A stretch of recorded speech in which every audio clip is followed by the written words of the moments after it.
Tonight, on Randy's old-time radio shows, Randy digs into his vast collection to bring you another CBS Radio Mystery Theater, where imagination comes alive, and every episode is a journey into drama, mystery, and adventure.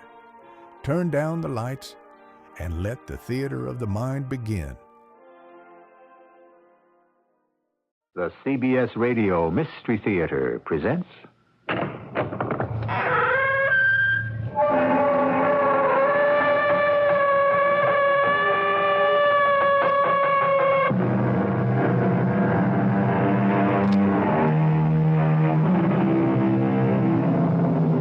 Come in. Welcome. I'm E.G. Marshall. Possibly no period has inspired so many stories of high adventure than the fragment of history known as the Wild West, the era of the cowboy, and his endless war against the gunslinger, the sheep herder, and the Indian. Yet it was only a snippet of history, lasting less than a generation. By the beginning of the last decade of the 19th century, the Wild West was ancient history. Here's an unusual tale from that snippet which may strike you as a parallel with another ancient legend. Stay cool, Lucy. I'll handle it. But you can't. They're killers, all of them. Boone, I'm calling you out. If you ain't got a gun of your own, you better borrow one.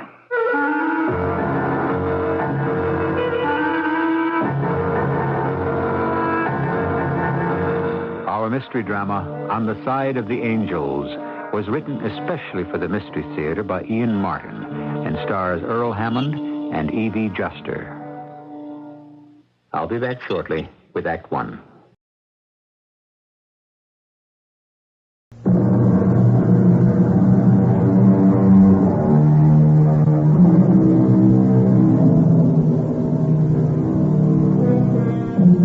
The notoriety of the Wild West was at its height from 1870 to 1880, which is where our story begins, innocently enough.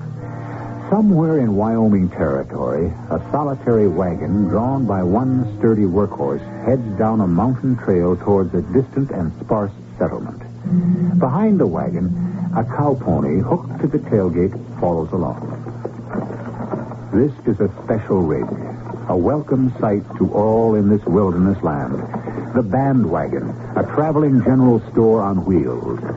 It is driven by a ranch peddler, a tall, lanky man with a heavy, dark beard, straggled with gray, that grows high on his cheeks, till not much of his face can be seen below his worn old Stetson, but a pair of bright blue eyes. Get along, get along, get along. Get along, doggy. Yeah, I don't blame you for pricking up your ears, Baldy. Just singing a little old song to forget how hungry I am. And thirsty. Man, I am bone dry, and I reckon you and old Blue back there are, too. So let's you and me pull off the trail here and head for that spread over there. And we can get that young man at the well to give us a drink at least. Hey there, young'un. What can I do for you, Sagebrusher? Oh, me and the two ponies here as dry as a gulch. I was wondering, could we water down here? Sure. Oh, thank you. Just help yourself out with the dipper there from the bucket I already drew. I'll draw a couple more and fill up the trough while you unhitch your ponies and bring them over. Well, I take that as right kindly of you, son. I'm not a boy. Oh? Well, what are you then? I'm a woman. My name's Lucy. Well, you sure could have fooled me in them Levi's and busted out hand-me-down boots with them worn-down heels. These are my work clothes. Oh, well, you own this spread all day by your lonesome? No. My daddy and my two brothers live here, too. Well, they don't appear to be about. They rode into town like they do most days. Leaving a little slip like you to handle all the chores? I best get some water in the trough so the horses can drink. Yes, I reckon. Hey, come on, Baldy. Come on, Blue. That's the boy. There you go. Oh, I don't guess that'll be enough. I'll get you another bucket. No, hold on, ma'am. I'll carry the bucket for you. Oh, no, that's all right. Well, I ain't going to steal it. But don't look so scared. I ain't scared. Then what? Oh, just surprised, I reckon. Oh, you ain't used to having a man doing for you, huh? You don't have to answer that. Hey, come on now, give me the bucket. Your mom up at the house? My mom died 5 years back. When you was just about frying size, huh? Stop talking as if I wasn't grown up. I was going on 18 when she passed away. Well, you don't say. I do say. Here, let me do that. It's my job. Oh, no. Especially not when you're doing me a kindness. Now, if you hand me the dipper, though, I'll wet my own whistle before I let the horses finish up. Sure. Here. Thank you kindly. That surely does taste good. There's more. Now, I don't suppose you'd have something for me to eat up at the house, ma'am, and maybe some feed for the horses? Well, I'm afraid I... Well, no, now, don't get me wrong. I'd be willing to pay, only not hard cash money. But you could choose what you want in trade. Like what? Oh, like, now I got pots and pans and knives and yellow soap and tallow candles, pins, needles, thread, buttons, fancy and plain, dress goods, calico, homespun, cotton of all kinds. Well, you're a bandwagon. That's right, ma'am. I'm a ranch peddler. I'm new to these parts. Name's Hank Boone. Pleased to make your acquaintance, Mr. Boone. Mostly folks just call me Hank. Could I see some of the dress goods? Hank? Why, sure thing, Lucy. Now, you just step around to the back of the wagon. There. Now, I brought a whole new batch up from Chime this trip. You know, the latest thing, just like they have back in the East. Here, let me show you. Now, there's plain cotton, and this here's fancy. The prints and calico with stripes and squares and... Ain't they pretty? Mm-hmm. Well, what's the point tempting myself? They ain't for me. Well, you fill me and my horse's empty bellies for a couple of days, Lucy, and I'll cut you enough cloth for you to make a Sunday go-to-meeting clad in trade. Oh, I couldn't do that. Why not? I'd need to have my daddy's and my brother's say so. Wouldn't they consider it a fair trade? I don't reckon so. You better ask them for yourself, Hank, because here comes my daddy and my brother Curly right now. I gotta make tracks so they won't see me talking to you. I don't want them angry with me. Well, why should they be angry? I can't explain it right now. Hell, howdy. Who in tarnation are you? I'm Hank Boone, the ranch peddler. What are your critters doing in my water trough? Well, drinking, of course. Water's scarce around these parts, mister. Who said they could freeload? Well, now, It was my sister, wasn't it? I seen her run away from the back of your wagon when we rode up. Well, if you'd let me explain, I was just offering her to exchange some yard goods for the water and a square meal for me and my pony. We don't want no yard goods, Mr. Peddler. Well, I'll make you a better barter. Yeah, what? Now, your ranch looks pretty run down to me. Corral gate falling off its hinges, and the barn roof needs mending. And the ranch house needs chinking and pointing. You feed me, and particularly my horses, good, 3 squares a day, and bed us down, and I'll fix your roof and your cabin and your corral. Well, you'd have to sleep hard on the horse, born. Well, I got my own crumb roll, and I'll doss down in the wagon. Okay, you got a deal. That's mighty generous of you, Mr. Stubbs. Jim Stubbs, and don't thank me yet. You're gonna work for every bite you get. And don't you forget it. I'm certain sure I won't be let to. I don't like you, mister. Well, I reckon the feeling's mutual. All right, Curly, all right. And you, Mr. Candlestick Boone, get on with your chores. Pronto, Senor El Presidente. Your wish is my command. Why, that ornery sidewinder. Let him go, Curly. Pop, if you gone plain local, why'd you want to hire him? First off, because he's right. The spread needs some work. Second, he's cheap. And third, you get a look at that wagon. Not real close. A lot of money tied up in that stock, son. You, me, and Buck could make ourselves quite a little profit on that layout. But it ain't ours. It will be, son. It will be.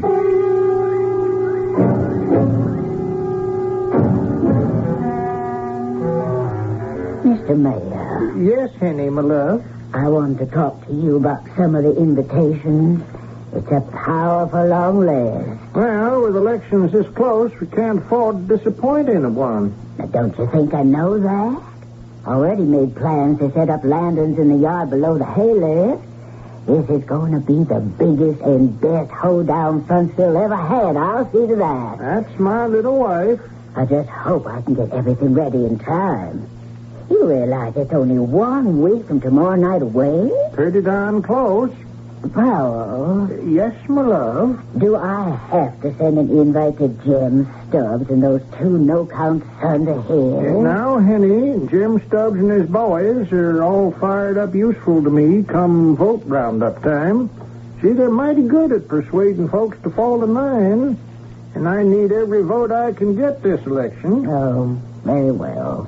I just hope maybe they won't come. And they might not at that. They ain't much on fandangos and such. Mostly because they know we'll serve punch and not whiskey. In my books, they are animals. Oh, I sure wish I could include that poor little Lucy in the invite. It wouldn't do any good. They wouldn't let her come. What have they got against that poor girl? Fact, she's a woman. Stubbs haven't much use for women, except fancy kind. They work that poor little thing like she was a jughead mule. They have her fetching, carrying, cooking, doing a man's work sun up till sundown. She might as well be a Cinderella. Danged if you ain't just about hit the nail on the head. Only instead of the mother and the 2 ugly daughters, Lucy Stubbs has got Jem and his mean sons. Without any chance of a Prince Charming coming along. Let alone a fairy godmother. Shucks. What are we doing wondering over other people when we got enough problems of our own? What we can't help, we can't hassle over. Well, I'd still like to include her in the invite. And you'd only cause her trouble, Henny. She's got enough of that already.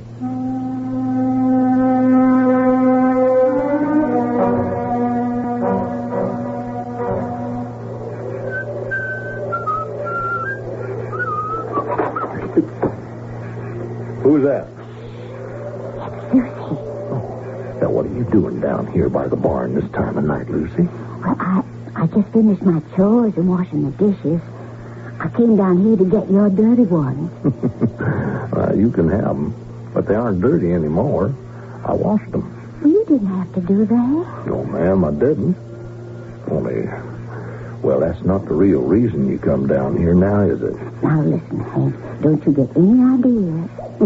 Well, I got lots of them, Lucy, but none of them ought to worry you. Well, all right. I'll tell you why I come here. If first off you tell me why you stayed. Because I was hungry. Me and my partner. You and the horses got a bellyful tonight. You could have took off soon as it got dark. You don't need to work like a dog for them just for bed and board. You could ride on down into Frontsville with your bandwagon and sell off a quarter of that stock you got in the wagon. Yeah, I reckon I might have done. So, why'd you stay? Well, ma'am, maybe on a hunch. See, I can see you've been getting a thick end of the stick for a long while now. Maybe I had a notion I might help you out some. I was afraid of that.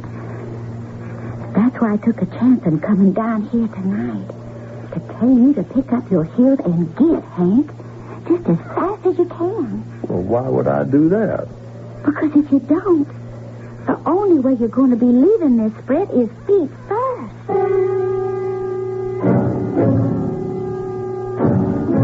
Remember I mentioned that this story might remind you of an old legend? Well, we have some of the elements established already. But where in the rough and tumble of the old Wild West do you suppose a Prince Charming might come from, let alone a fairy godmother? I shall return shortly with Act 2.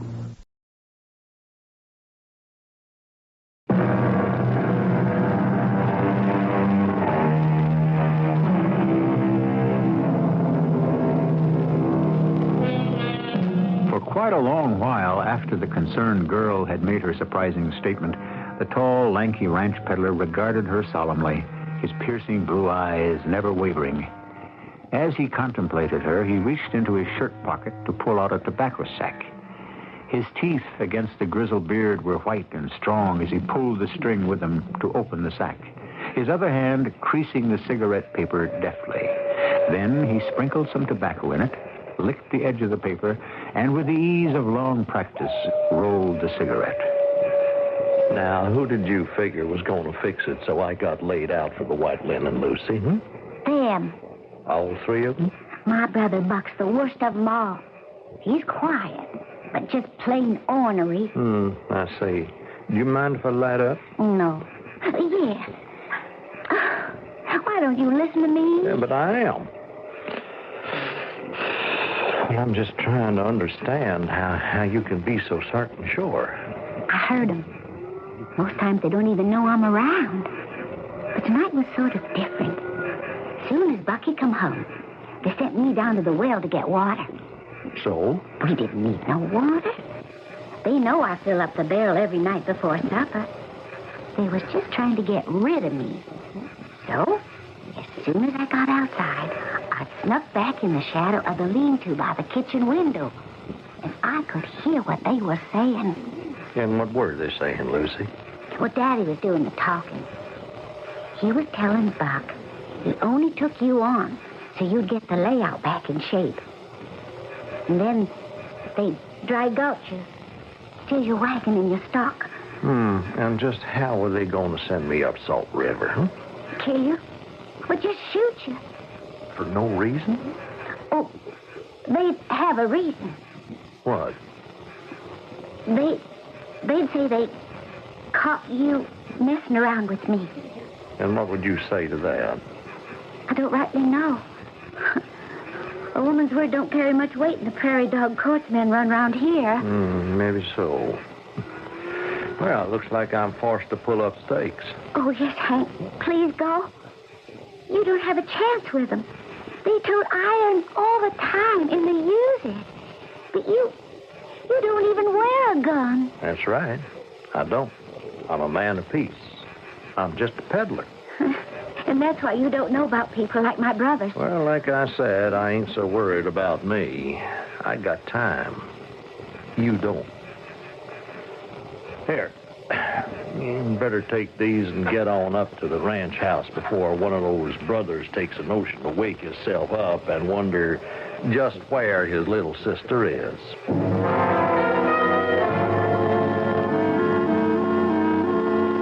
Mr. Mayor, Why, yes, Henny. What are you doing down here at the office? I just dropped off all the invites to the hoedown at the post office, except in one. Yeah? What's that? I want little Lucy Stubbs to have one, even if she can't come. Only I want to make sure she gets it. Yeah, well, that might pose a problem.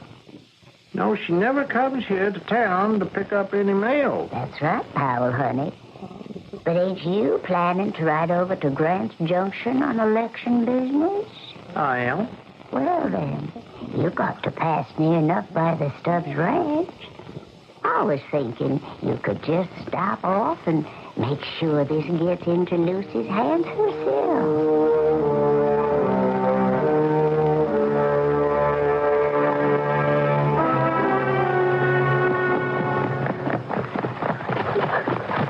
Howdy, stranger. Howdy. You working the stub spread? Well, I'm just helping out whilst I rest up my ponies. I'm a ranch peddler. There's my bandwagon. My name's Hank Boone. Well, pleased to meet you, Mr. Boone. I'm Powell Bloomer, mayor of Frontsville. I surely hope you're going to favor our town by passing through. I'm certain the ladies could do a thriving business for you. Well, I intend to be there pretty soon. Glad to hear it. Any of the Stubbs about? Well, no, I don't expect Jim or his boys back much before sundown. They went up to ride fence on the north pasture. That's so. How about Miss Lucy? Yeah, she's riding fence, too, about a mile up there on the east. Well, I got a letter here I'd like you to get to her. You want I should ride up and take it to her? Well, I wouldn't want to put you out, Mr. Boone, but I'll tell you the truth. I'm kind of anxious it should get into her hands, and, well, I wouldn't want it. You, would want her menfolk to know about it for some reason? Well, I don't know how to explain. Mr. Mayor, you don't have to. I've met Mr. Stubbs and his boys. You can rest assured this will get into no hands but Miss Lucy's. Somehow, I have no doubt. Here, Mr. Boone. Thank you. And by the by, if you're going to pay us the courtesy of a visit and you should happen to be in town a week today, Saturday night, I'd like to issue an invite to a general hoedown and fandango Mrs. Boomer and myself are holding. I take that mighty kindly, sir. If I can attend, I'd be proud to.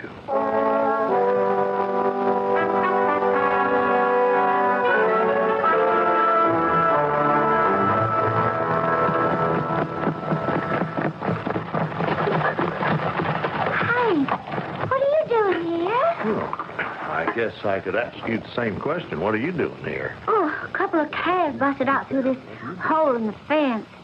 I'm taking down the last strand so I can drive them back into the pasture before the rest of them critters take a notion to bust out onto the range with them. Well, you get the rest of your wire down, and I'll fetch in your Mavericks for you. Yep. There, boy. Oh.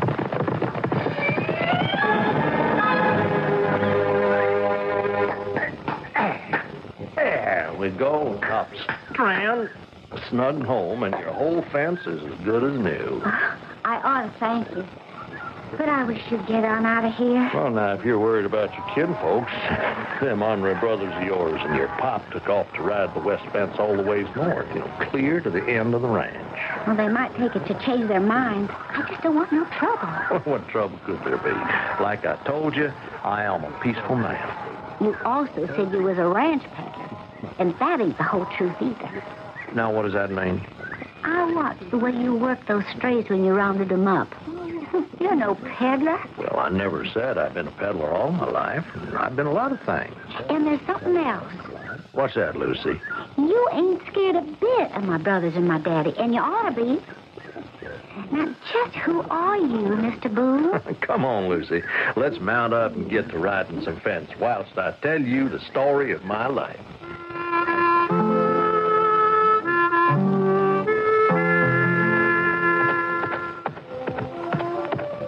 You've been talking for most an hour, and you still haven't told me one real thing about yourself. Well, Lucy, I told you I've been a cowpuncher. I've been boss. It was my whole life until I cut out and put all I saved into a bandwagon. Oh, I know you talked a heap about what you was and what you are. But you ain't told me why. Why what? Why you ever gave up a life you know you loved. Well, maybe I just got tired of being lonesome. Maybe I took a hankering to settle. So, why didn't you? Well, got to find a woman first. Oh, hey, there's a nice stand of shade trees. Now, why don't we cut over there, huh? Ponies need a rest, and I reckon we could use a little noon meal, huh? I didn't bring anything to eat with me. I did. I took the liberty and snuck in the kitchen. Now, I got bread and cheese and a slice of meat. Well, you give me 15 minutes to get the fire going, and we got coffee to go with it.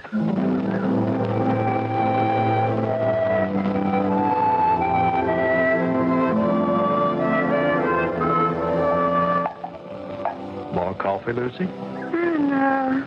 I've had enough.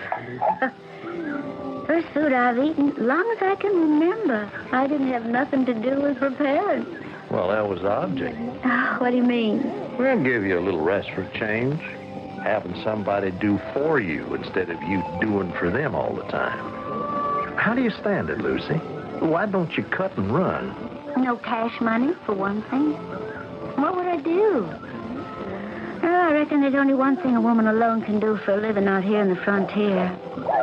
I wouldn't cotton to that way of life. But you got no life here. That's for sure. I ain't set foot off this spread since my mom died. Don't even get to ride into town, even for mail, once in a while. Oh, land sakes, I plumb forgot. What? Well, the whole reason I rode out the line to find you. Yeah, I got this here for you. What is it? Oh, it's a letter. A fella rode by and said he was Mayor Bloomer out of Frontsville, and he wanted to make certain sure that this got into your hands and nobody else's. Oh, what's in it? Well, why don't you open it and find out? I will. Oh. Oh. Hey, now, Lucy, I mean, well, how come it gets to you so? How could I explain? Well, I would listen. You wouldn't understand. Won't you try me? Well, I'd like to. Well, maybe you are the only one might understand. You see, this here is an invite. Well, if that's something to cry about. Well, it is if you can't go. It's not just any old hoedown. This is the biggest event of the whole year. Well, why can't you go? Well, first off, because I wouldn't be allowed to. Anyways, because what would I wear? I don't even own a dress I could wear just to wash up the dishes. Well, that's no problem. What do you mean? Well, you know how to sew? Oh, I used to when Mom was still alive. I reckon you don't forget. Well, I got needles and thread and whatever fabric takes your fancy. I got no way of paying you. Now, did I ask you to? Oh, Hank, I couldn't. I shouldn't. And, well, even if I did, it would just never pan out. You'll never know until you try. They'd never let me go. Well, will they be at the hoedown? Well, they always get an invite, but they don't go. They decide rather go drinking and playing cards and hanging out with them fancy women down at the saloon. So how would they know if you win? Well, it don't signify. I got no way of getting there. My coach and one are at your disposal. Cinderella. Huh? Well, isn't that just what you're like? And haven't you got a chance to escape just like she did? Oh, I want to go to the hoedown real bad. Just to wear a dress again and get off this old ranch. No use fooling myself. I ain't about to meet me Prince Charming like she did in the story. Like I say, you'll never know less than you try. Now, stranger things have happened. Maybe the strangest of all is figuring an old sourdough like you for my fairy godmother. Well, I'm too long in the tooth and the beard to be anything like that. Well, I'd still like to know who you are to do this for me. Well, let's say I'm a fellow who found the way to set himself free. And maybe I'd like to help anyone else do the same thing. Now, you going to do it, Lucy? Yes. Lord help me. I am. In spite of all, I just want this one fling. In spite of all what? I can just feel it in my bones, Hank. Nothing comes that easy to me. Oh, I just pray to heaven nobody gets hurt, ain't got it coming to them.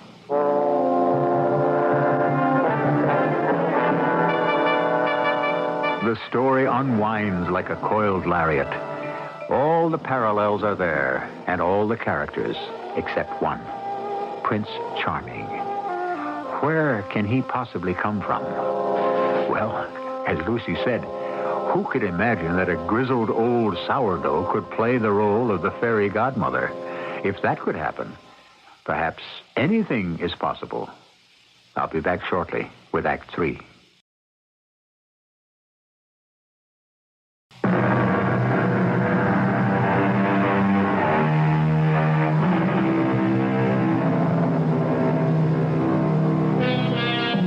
The week before Frontsville's greatest shindig has fled rapidly for Lucy. She had picked a pure white cotton, overprinted with a pattern of blue flowers. She has sewn it in secret, in moments stolen from her daily chores. And it is finished none too soon, because tonight is the night of the dance. Ain't you riding into town tonight, Daddy? Depends on the boys, Lucy. I thought maybe you might be going to Mayor and Mrs. Bloomer's big shindig. No, we wouldn't be going there. Tea and punch and lady fingers ain't just our style. We ride in and we go for man's enjoyment. Regular Saturday night poker game. Oh, Curly, Well, what's our hired hand have to say? Oh, he reckons about 2-3 more days he'll finish up. Yeah, steady. We got time to make our move, huh? Yeah. Where's Buck? Saddling up. Ain't we riding into town? No reason now we shouldn't. I'll go get my cow out and my gun belt. What time will you all be home? What do you care? I'd just like to know. Well, then I guess somewhere the other side of midnight.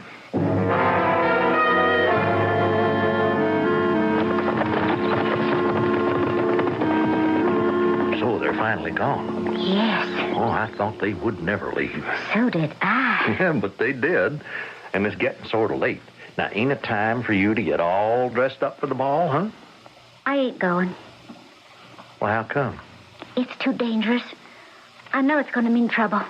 Now, you mean to tell me you spent this whole week making that dress, planning, getting ready, and you're just going to plain throw it all over? I don't want to, Hank. You're even going to spoil the best surprise of all. What surprise? These. A pair of shoes. A pair of Sunday go-to-meeting dancing shoes. Just your size. Oh, Hank, they are beautiful. Only if they get worn and if they fit. Well, it appears as if they ought, Well, why don't you go and find out? Hank, I can't. It's too dangerous for you. What time are those three getting home? Not before midnight. Probably not till near sunup. But I couldn't take any chance. Till midnight, I'd ought to be safe. Okay, then I'll be your coachman. I'll drive you to the hoedown and fetch you home before midnight. And then I promise I'm going to take off for good before they try to dry gulch me. If that's a promise, then I'll take my chances and go to the bar.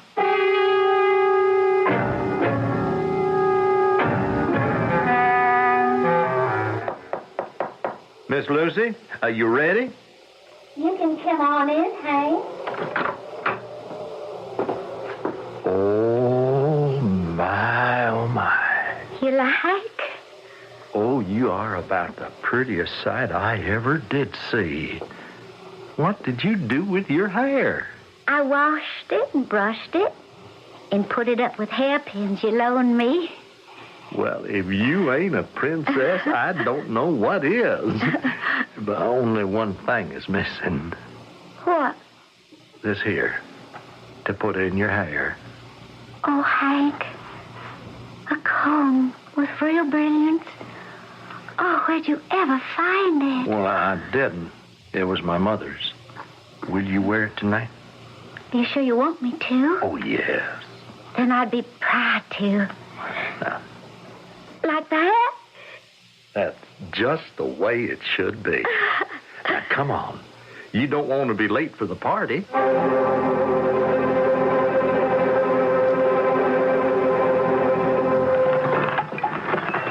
Here you are, madame. I'm scared. I'm afraid to go in. Just swallow once and put your best foot forward. Here, now. Come on, let me help you down. Oh, I feel just as light as air. Oh, you don't feel no heavier than a tumbleweed. And you are powerful beautiful. Am I, Hank? Well, appears that way to me. Oh, I wish you was coming to the dance with me. What, an old rawhide like me? And I cramp your style. Now, you go find yourself a nice young buckaroo. Suppose I can't find one I want. The mayor, and, I guess that's his wife. They're waiting for you on the receiving line. You'll be back for me before midnight. Now, don't you worry. And even if you're a little late, the old bandwagon won't turn into any pumpkin.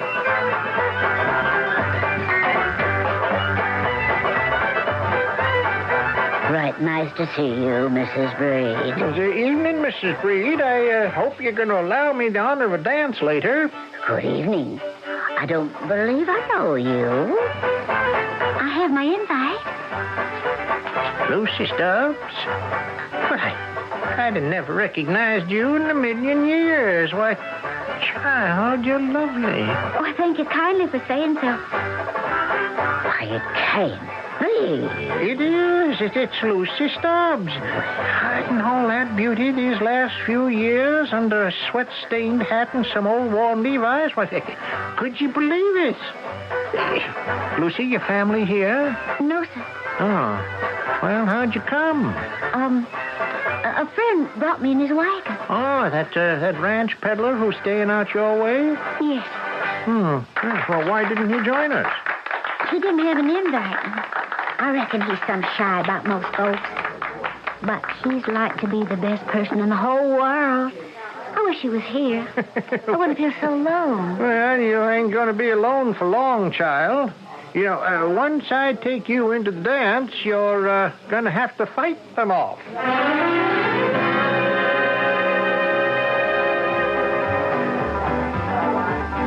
Having a good time, Lucy? Oh, the best, Mr. Mayor. Yes. You found a young man? Oh, not quite yet. Oh. Well, looks like you have a new partner. I've never seen this young man before. Me neither. Bow to your partner, Lucy. Oh, shucks. Now, is it that easy to spot me, huh? Oh, you can shave off all your whiskers and come up with skin pink as a baby, but you can't change those blue eyes. Skin pink as a baby, huh? And as tender, I can tell you. Took me best part of an hour to hack off all that stubble. It took me a whole week to turn the sow's ear into silk purse. Ain't we a fair? No, not quite. You're beautiful. And what do you think you are? And so young. Can't we go somewhere right away and just be alone? Well, now, you don't have to twist my arm. Come on.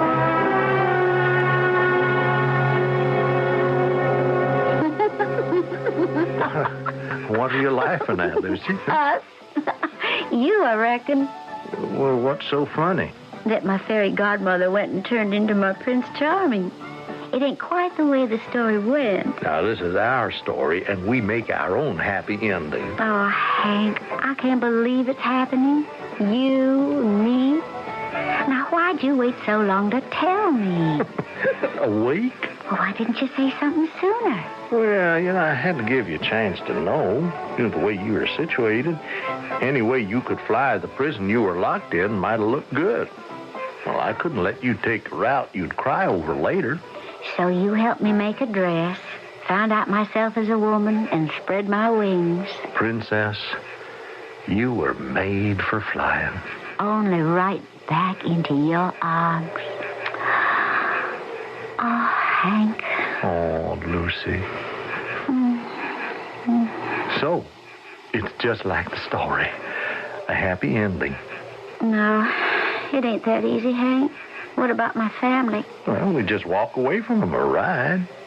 Well, you mean I can never go back home? What did you leave there that you have to take with you? Nothing, except... Now, it's coming on to midnight. Now, let's you and me get back to the party and make our farewells.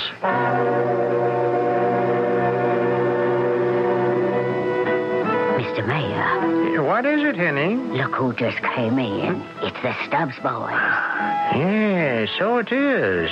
Well, we did invite them, Against my will. Well, Lucy and that nice young man. Yes, but I don't see them. I'll go greet Jim and his boys. You go see if you can find Lucy and tell her to keep out of sight.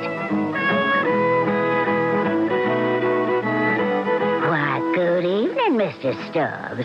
I didn't think we were going to have the honor of your company. Well, me and the boys felt we ought to put in a token appearance. Well, you're most welcome. Can I get you some punch? I know 'em. I reckon we'll just... Oh, What? look. That's pretty good, all right, but what? You can't recognize your own daughter? That's Lucy. By damn, you're right. Who's that fancy fellow with her? Well, I wouldn't know him without the whiskers. Excepting for them boots with the fancy stitches he's wearing. That's the ranch peddler. Why, that ornery no-count going behind our No, back. I hope there isn't going to be any trouble. No trouble, Mrs. Bloomer. I'm just going to call him out. And you just stay out of this, ma'am.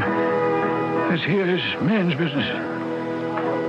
Hank Boone. Oh, Curly. Now, stay cool, Lucy. I'll handle it. But you can't. They're killers, all of them. Boone, I'm calling you out.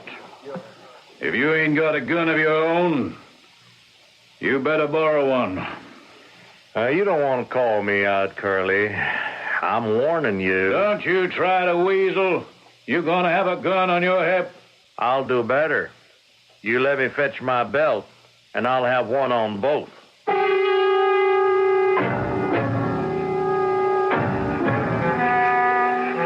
Now, why'd you do it, Curly? We could have took care of him back at the ranch. I never did like the guy. What's the difference, a ranch peddler? I got nothing to worry about. Just the same, we don't take no chances. Now, I got Buck covering for you to one side. The moment you draw, he'll squeeze off and drop him. Okay. I'll stand away, Paul. He's coming out from his wagon.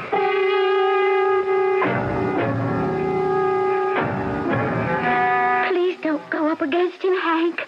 We've been spoiling for this since we first met. But he's a killer, Hank. Aren't you afraid? Yep. Then don't. I'm not afraid for me, Lucy. And it has to be if you and me are going to have any future.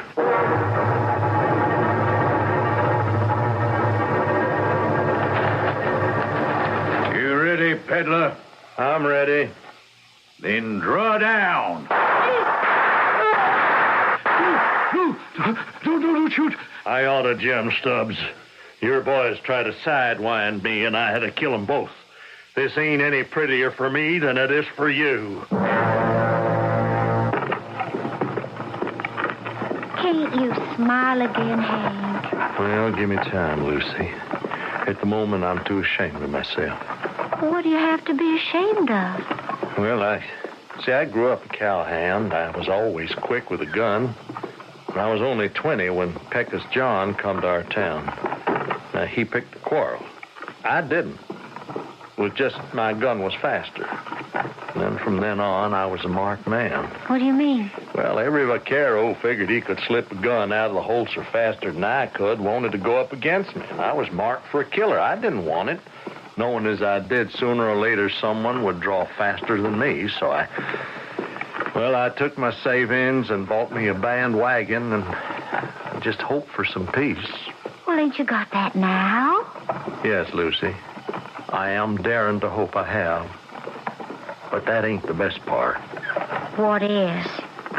It ain't going to be a long, lonely ride anymore. I got company to keep me warm. I got you.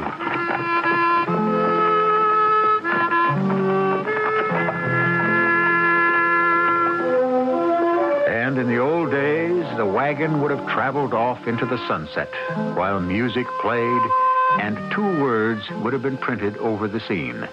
The end. Which, of course, is true enough for the story. But for Hank and Lucy, the legend should have read, The Beginning. I'll be back shortly.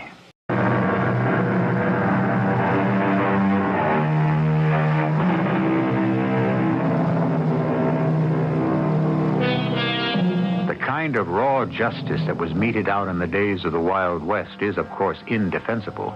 No nation can live by anarchy. But sometimes, particularly when it's only a story, we can all silently applaud the side that we think is right, even if the methods are against our natural impulses. For example, I would hope that in the story you have just heard, you would be on the side of the angels. Our cast included Earl Hammond, E.B. Juster, and Ian Martin. Well, folks, that's all for this episode here on Randy's Old Time Radio Shows. Now, bringing these golden oldies back to life takes no small amount of time and effort from our good friend Randy, cleaning up the audio, converting the files, and making sure each show has the best audio possible. If you've enjoyed the program and you'd like to help keep these classics on the airwaves night after night, why not consider a small donation? Every penny goes straight to supporting Randy's work and helping this channel stay on the air. You'll find the links down in the description below. And for those of you kind souls who've already given, Randy tips his fedora to you. Your support truly keeps this old radio spirit alive. Thanks ever so much. And until next time, keep those dials tuned and keep the memories rolling.